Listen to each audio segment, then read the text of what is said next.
Hello students, आप सभी का मेरी विज्ञान की क्लास में स्वागत है। स्टूडेंट्स, आज हम मानव नेत्रों में पाए जाने वाले प्रमुख दृष्टि दोष दूरदृष्टि दोष का अध्ययन करेंगे। इसके नाम से लगता है कि व्यक्ति को दूर की वस्तुएं स्पष्ट दिखाई नहीं देंगी, क्योंकि इसका नाम दूरदृष्टि दोष है, किंतु ऐसा नहीं होता है। इस रोग से पीड़ित व्यक्ति को दूर की वस्तुएं स्पष्ट दिखाई देती हैं और निकट की वस्तुएं अस्पष्ट दिखाई देती हैं। इसी के आधार पर हम इसे परिभाषित भी करते हैं, अर्थात मानव नेत्रों में पाए जाने वाला वह दोष जिसमें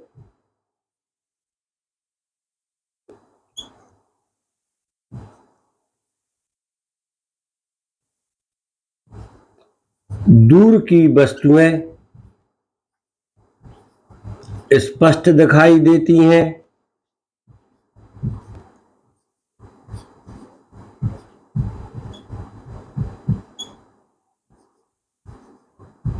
जिसमें दूर की वस्तुएं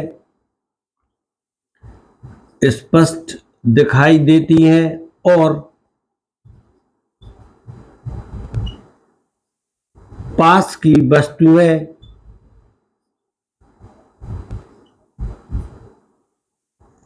अस्पष्ट दिखाई देती हैं, दूरदृष्टि दोष कहलाता है। फिर इसे हम दूरदृष्टि दोष क्यों कहते हैं? जबकि व्यक्ति को दूर की वस्तुएं स्पष्ट दिखाई दे रही हैं। इसका डिस्कशन भी हम अभी करेंगे। सबसे पहले हम दूरदृष्टि दोष से पीड़ित व्यक्ति को वस्तुएं कैसे स्पष्ट दिखाई देती हैं और कैसे अस्पष्ट दिखाई देते हैं, इसका भी हम डिस्कशन करेंगे। दूरदृष्टि दोष कहलाता है। यह इसकी एक सामान्य परिभाषा थी।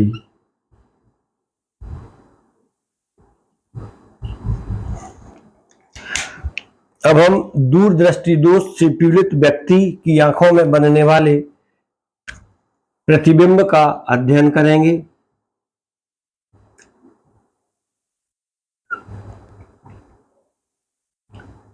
माना यह दूरदृष्टि दोष से पीड़ित व्यक्ति की आंख है, यह इसका पीत बिंदु है। दूरदृष्टि दोष में दूर स्थित वस्तु से आने वाली प्रकाश की किरणें मुख्य अक्ष के समांतर आती हैं और अपवर्तन के पश्चात पीत बिंदु पर फोकस हो जाती हैं, तो व्यक्ति को दूर की वस्तु स्पष्ट दिखाई देती है। किंतु जब यही व्यक्ति किसी पास स्थित वस्तु को देखता है तो पास स्थित वस्तु से आने वाली प्रकाश की किरणें इसके पीत बिंदु पर केंद्रित नहीं हो पाती हैं, जिस कारण इसको वस्तु अस्पष्ट दिखाई देती है। इसके लिए जो पास वाला बिंदु है वह निकट बिंदु है या स्पष्ट दृष्टि की न्यूनतम दूरी, जिसका की मान 25 सेंटीमीटर है। वहां से कोई वस्तु है, वहां पर कोई वस्तु है और उसी वस्तु से प्रकाश की किरणें आ रही हैं। यह स्पष्ट दृष्टि की न्यूनतम दूरी है। इस वस्तु से आने वाली प्रकाश की किरणें अपवर्तन के पश्चात पीत बिंदु से पीछे निकल जाती हैं या दूर निकल जाती हैं। इसलिए व्यक्ति को निकट स्थित वस्तु स्पष्ट दिखाई नहीं देती है, क्योंकि इसमें किरणें पीत बिंदु से दूर निकल रही है, इसलिए इसे दूरदृष्टि दोष कहते हैं। इसे हम इस प्रकार से लिख सकते हैं, इस रोग से पीड़ित व्यक्ति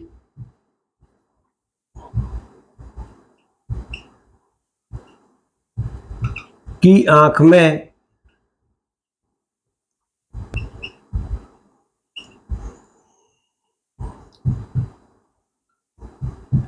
में पास स्थित वस्तु या निकट स्थित वस्तु, पास स्थित वस्तु से आने वाली प्रकाश की किरणें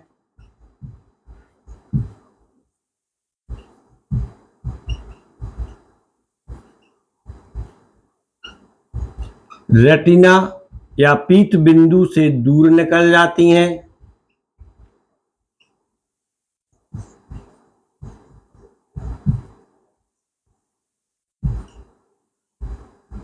प्रकाश की किरणें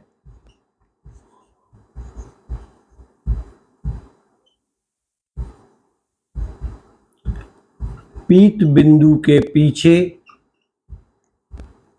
या दूर केंद्रित होती हैं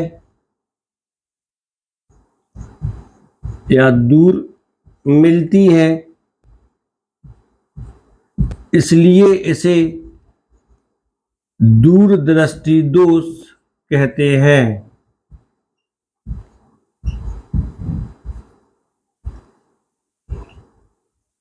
इसलिए इसे दूरदृष्टि दोष कहते हैं। तो स्टूडेंट्स, आपको दूरदृष्टि दोष की परिभाषा और इसे दूरदृष्टि दोष क्यों कहते हैं यह स्पष्ट हो गया होगा।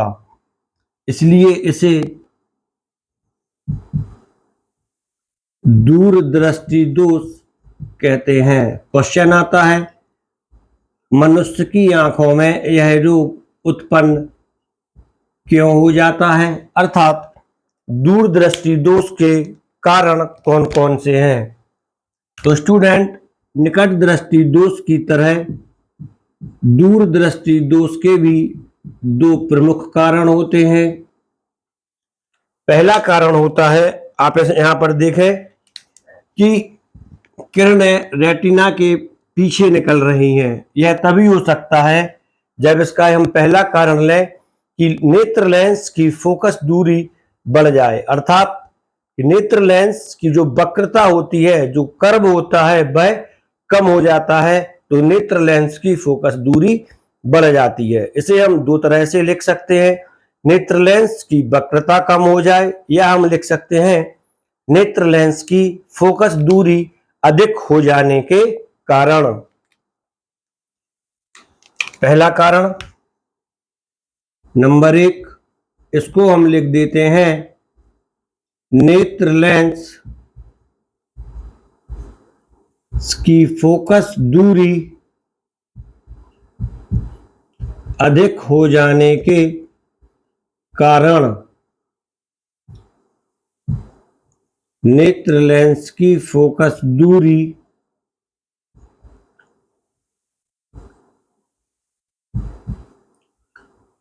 अधिक हो जाने के कारण व्यक्ति की आंखों में दूरदृष्टि दोष उत्पन्न हो जाता है। और इसका दूसरा कारण है कि नेत्र लेंस की फोकस दूरी तो नहीं बदले, किंतु नेत्र गोलक का व्यास, जो कि पहले अधिक था और अब कम हो गया है। पहले नेत्र गोलक का व्यास इस प्रकार से था कि किरणें पीत बिंदु पर केंद्रित हो रही थीं, किंतु किसी कारण से यदि नेत्र गोलक का व्यास कम हो जाता है, तब भी व्यक्ति की आंख में दूरदृष्टि दोष उत्पन्न हो जाता है। नंबर दूसरा है नेत्र गोलक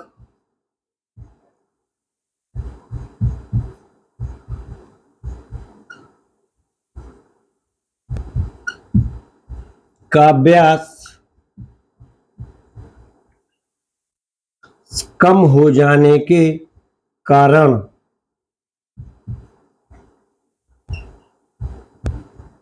इन दोनों कारण से एक चीज और उत्पन्न हो जाती है आंखों में।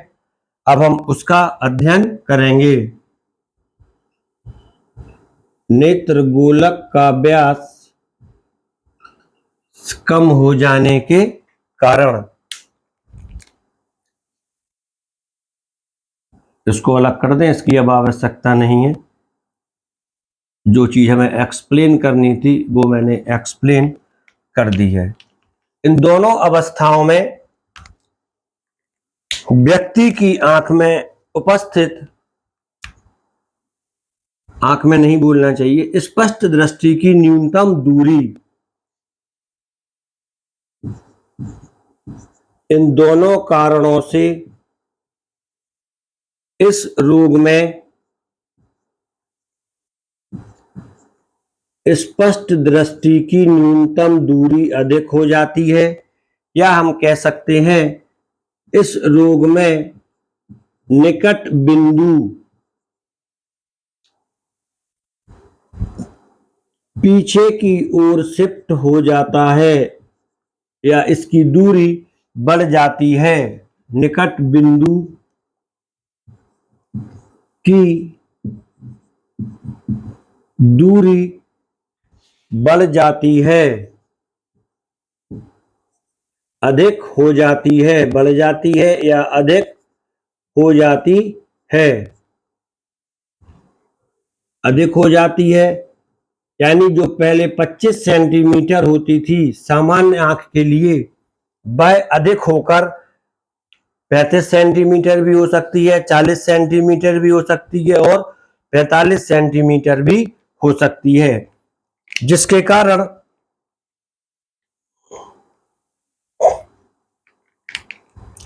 व्यक्ति को स्पष्ट दिखाई नहीं देता है। जैसे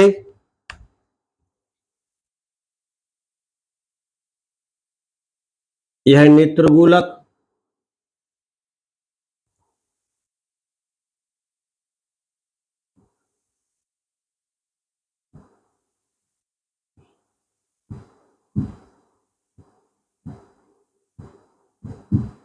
और यह पीत बिंदु।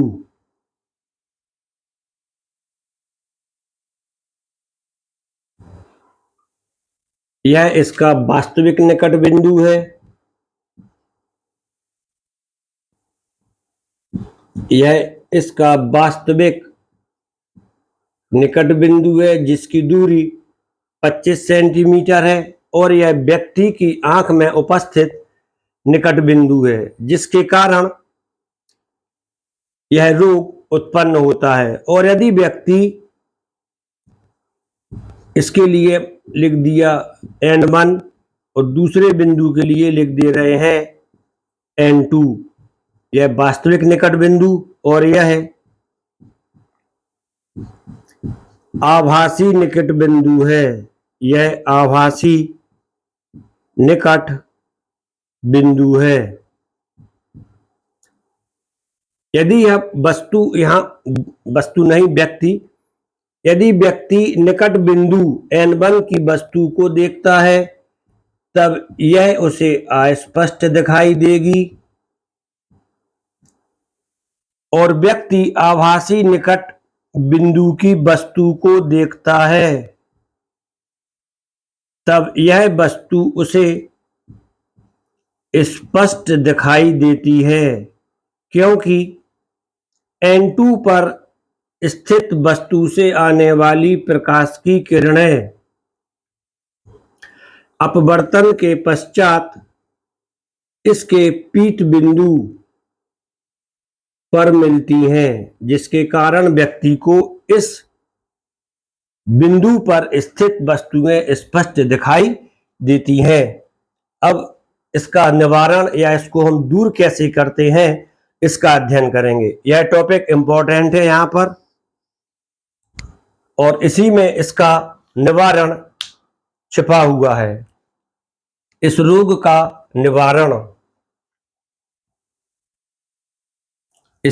का निवारण करने के लिए उत्तल लेंस के चश्मे का प्रयोग किया जाता है।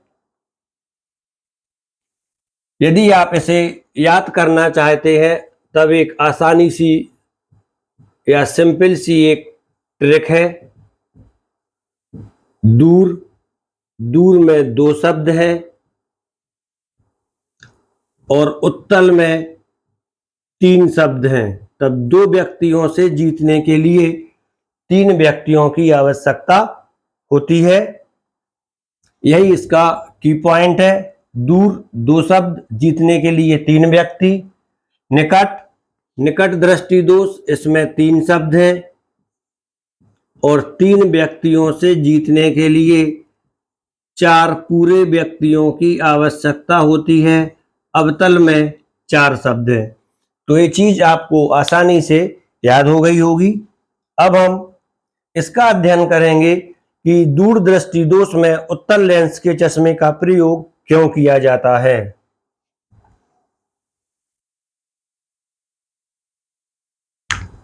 यह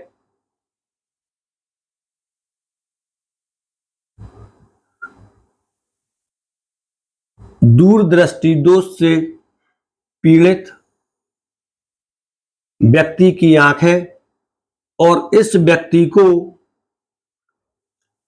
निकट स्थित वस्तु से आने वाली प्रकाश की किरणें स्पष्ट दिखाई नहीं देती हैं, क्योंकि ये किरणें रेटिना के पीत बिंदु के पीछे मिलती है। इस कारण व्यक्ति को यह वस्तु स्पष्ट दिखाई नहीं देती है, क्योंकि इसका निकट बिंदु यह N1 और यह वास्तविक निकट बिंदु N2 है। इसका निकट बिंदु N1 पीछे की ओर शिफ्ट हो जाता है।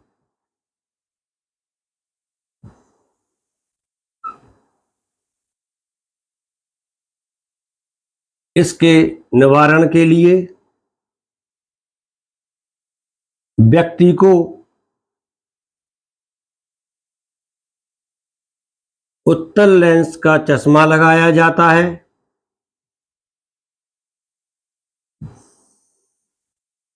कुछ गड़बड़ हो रहा था, डायग्राम अब सही बनेगा। मान लिया यह सही बन गया। और इस अवस्था में निकट स्थित वस्तु से आने वाली प्रकाश की किरणें ये लेंस किरणों को अपने आधार की ओर झुका देता है, क्योंकि प्रिज्म लेंस का निर्माण, यहां समझें थोड़ा, लेंस का निर्माण प्रिज्म से होता है और प्रिज्म अपने ऊपर आपतित होने वाली प्रकाश की किरणों को आधार की ओर झुकाता है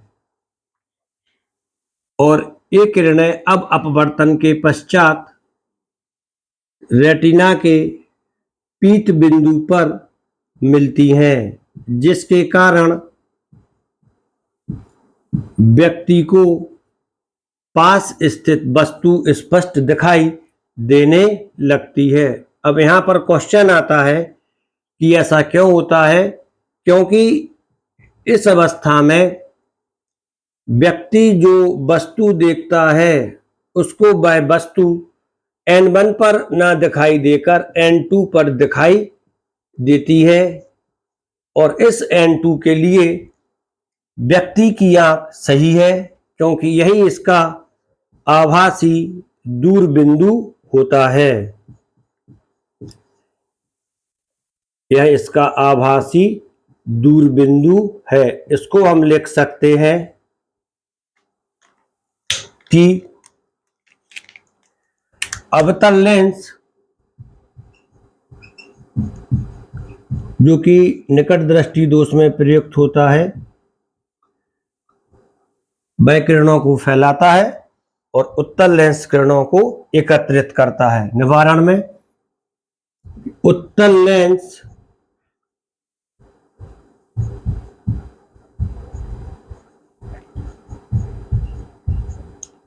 पास स्थित वस्तु से आने वाली किरणों को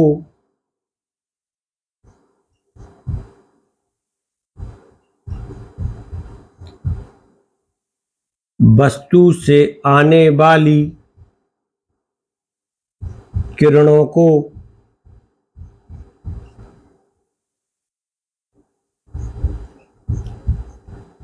को आभासी दूरबिंदु पर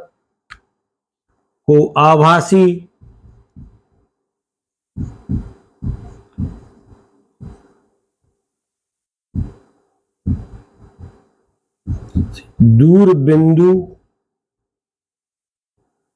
पर विस्थापित कर देता है, या व्यक्ति को लगता है कि ये किरणें आभासी दूर बिंदु से आ रही हैं और व्यक्ति को पास की वस्तु भी स्पष्ट दिखाई देने लगती है। तो स्टूडेंट्स, यह दूरदृष्टि दोष, उसके कारण और उसके निवारण का अध्ययन था। स्टूडेंट्स, इसके पश्चात हम मानव नेत्र में पाए जाने वाले एक और दृष्टि दोष, जिसे कि जरा दृष्टि दोष या प्रेस बायोपिया कहते हैं, इसका अध्ययन करेंगे। जरा दृष्टि दोष या प्रेस बायोपिया, यह दृष्टि दोष प्रेस बायोपिया व्यक्ति की उम्र अधिक हो जाने पर उत्पन्न हो जाता है, क्योंकि इस रोग में व्यक्ति की आंखों की समंजन क्षमता, एकोमोडेशन पावर और लेंस की जो लोचकता होती है, लेंस जिसके कारण अपनी फोकस दूरी बदलता है, ये दोनों चीजें कम हो जाती हैं और व्यक्ति को इस रोग में ना तो निकट की वस्तु साफ दिखाई देती है और ना ही दूर की वस्तु साफ दिखाई देती है। दूरदृष्टि दोष ये हो चुका है।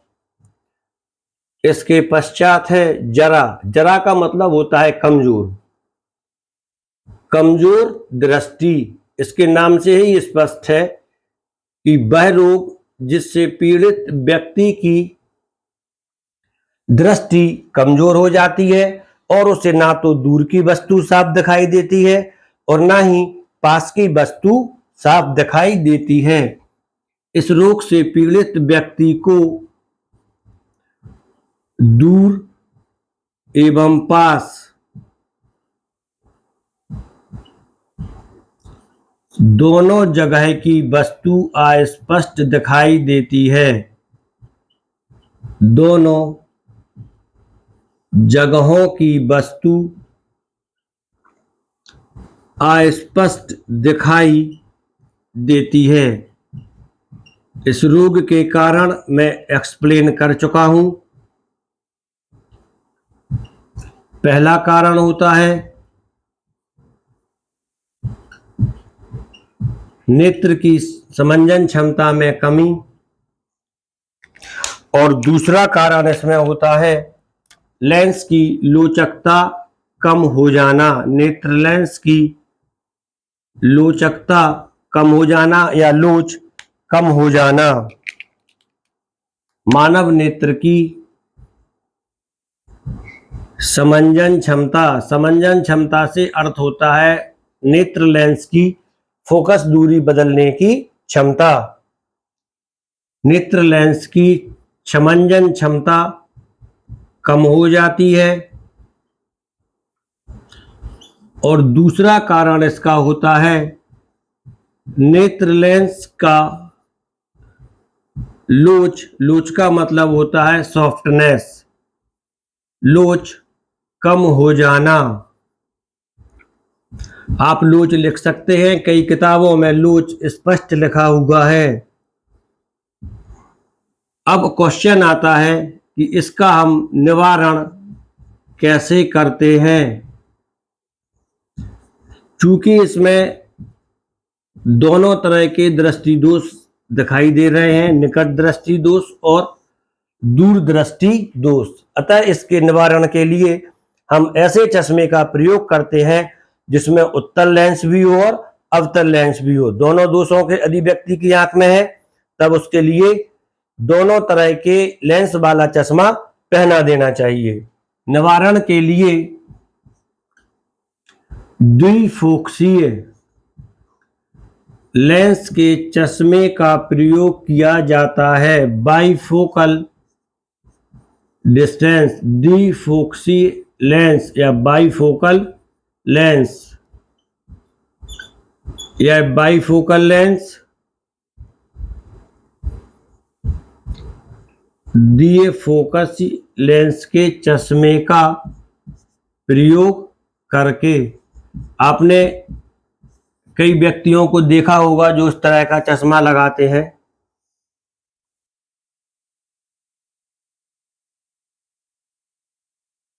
इस तरह का होता है। ऊपर की ओर अवतल लेंस है और नीचे की ओर उत्तल लेंस होता है। यह चश्मा इसी प्रकार के दृष्टि दोष के निवारण के लिए प्रयुक्त होता है। तो स्टूडेंट्स, अभी आपने दूरदृष्टि दोष, इसके कारण, निवारण का अध्ययन कर लिया है और जरा दृष्टि दोष क्या होता है इसके भी कारण और निवारण का अध्ययन कर लिया है। यदि यह आपको समझ में आ गया है तब आप इसको लाइक कर लें और मेरे इस चैनल को सब्सक्राइब कर लें, जिससे कि आपका अध्ययन निरंतर बना रहे और आपके कॉन्सेप्ट भी क्लियर होते रहे। धन्यवाद।